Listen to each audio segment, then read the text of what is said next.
बिस्मिल्लाहिर्रहमानिर्रहीम। अस्सलाम वालेकुम। मेरा नाम मोहम्मद उमर ख़ान है और आप देख रहे हैं द लॉ यूट्यूब चैनल। आज के इस पर्टिकुलर वीडियो से हम लॉ ऑफ टॉर्ट्स की सीरीज़ को स्टार्ट करने जा रहे हैं। ये पहला वीडियो है इस सीरीज़ का और इसमें हम बेसिक कॉन्सेप्ट को समझेंगे कि लॉ ऑफ टॉर्ट्स क्या है, इसके बेसिक एलिमेंट्स क्या हैं, डेफिनेशंस क्या हैं और चंद एक और चीज़ें समझेंगे जो कि इसके कॉन्सेप्ट को समझने में हमें मदद करेंगी। ठीक है, तो वीडियो स्टार्ट करने से पहले आपसे रिक्वेस्ट है कि हमारे चैनल को सब्सक्राइब कर लें, वीडियो को लाइक कर दें और इस वीडियो को उन तमाम लोगों के साथ शेयर करना ना भूलिएगा जो कि लॉ की फील्ड से रिलेटेड हैं, लॉ स्टूडेंट्स हैं। तो अब हम टॉर्ट की तरफ आते हैं। तो लॉ ऑफ टॉर्ट्स में हम टॉर्ट के वर्ड को उठाते हैं, इसके ओरिजिन को ट्रेस करते हैं।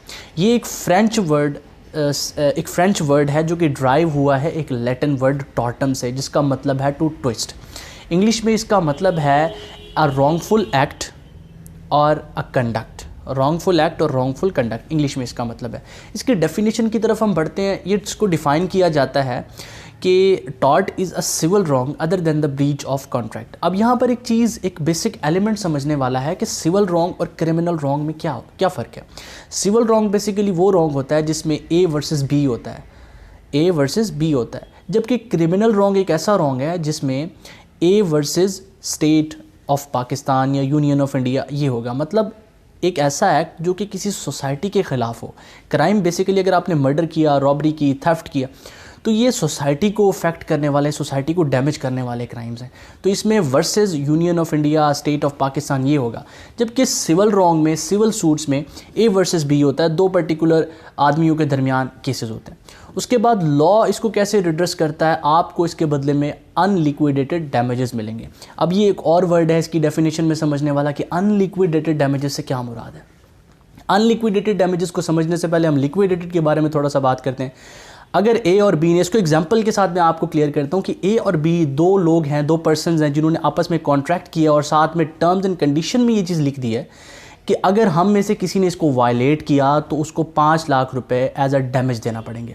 अब ये जो डैमेज है, जो रिटन है, जो स्पेसिफिकली हमने लिख लिया है एक पेपर पर, जो कि स्पेसिफाइड है, प्री डिसाइडेड है, इसको लिक्विडेटेड डैमेजेस कहेंगे। और आप इससे आप अंदाज़ा लगा चुके होंगे कि अनलिक्विडेटेड डैमेजेस कौन से होते हैं। वो डैमेजेस जो कि पहले से डिसाइडेड ना हो।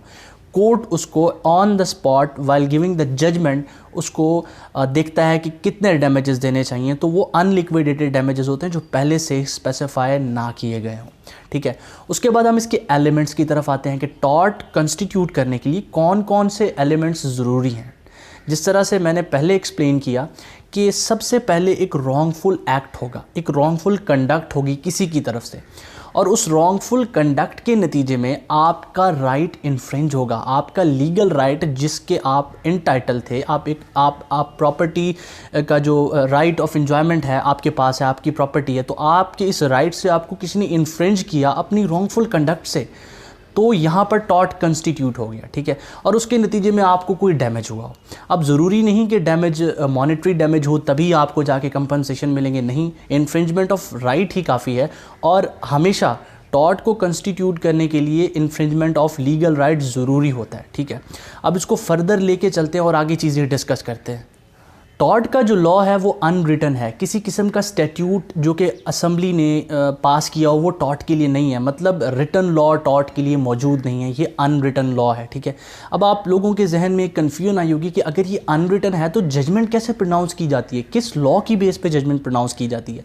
ये बेसिकली प्रेसिडेंट्स की बेसिस पे जजमेंट प्रोनाउंस की जाती है, जो प्री डिसाइडेड केसेस हैं उनकी बेस पे जजमेंट प्रोनाउंस की जाती है। और ये कोर्ट के ऊपर होता है, जज की डिस्क्रिशनरी पावर है कि वो सर्कमस्टांसेस को, फैक्ट्स को देखते हुए ये जजमेंट दे कि क्या टॉर्ट कमिट हुआ है और अगर हुआ है तो कितने डैमेजेस होंगे। इट्स अप टू द जज, ये डिस्क्रिशनरी पावर है उसकी। तो ये एक बेसिक कॉन्सेप्ट है जो कि इस वीडियो में आपको देना था। साथ में हम 2 डॉक्ट्राइन्स को डिस्कस करेंगे यहाँ पर। तो उसमें सबसे पहला डॉक्ट्राइन जो है, डॉक्ट्राइन बेसिकली थ्योरी या प्रिंसिपल होता है, और उसमें सबसे पहला डॉक्ट्राइन इंजूरिया सिने डेमनम। इंजूरिया से मतलब है इंजरी, सिने से मतलब है विदाउट, और डेमनम से मुराद है डैमेज।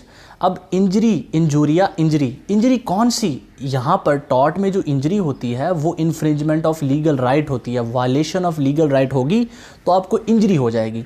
अब इंजूरिया सिने डेमनम, सिने विदाउट, डेमनम डैमेजेस। डैमेजेस से मुराद यहाँ पर क्या है, मॉनेटरी डैमेजेस, माली नुकसान, मतलब कि एक ऐसा लीगल राइट की वायलेशन आपकी हुई है जिसमें आपको माली नुकसान नहीं हुआ। आपको ये जो मैं सर्कमस्टांस बता रहा हूँ, इस फैक्ट को मैं थोड़ा सा मज़ीद क्लियर करता हूँ एक केस लॉ को डिस्कस करके। ऐशबाय वर्सेस वाइट का ये केस है 1701 का। इसमें ऐशबाय जो था वो वोटर था, वो वोट कास्ट करने के लिए आया था, और वाइट वहाँ पर एक ऑफिसर था जो कि डॉक्यूमेंट्स के वेरीफाई करके वोट कास्ट करने दे रहा था। अब वो ऐशबाय को वोट कास्ट नहीं करने देता विदाउट एनी लीगल रीज़न। उसके पास डॉक्यूमेंट्स भी पूरे होते हैं ऐशबाय के पास, लेकिन उसको वोट कास्ट करने का हक नहीं दिया जाता।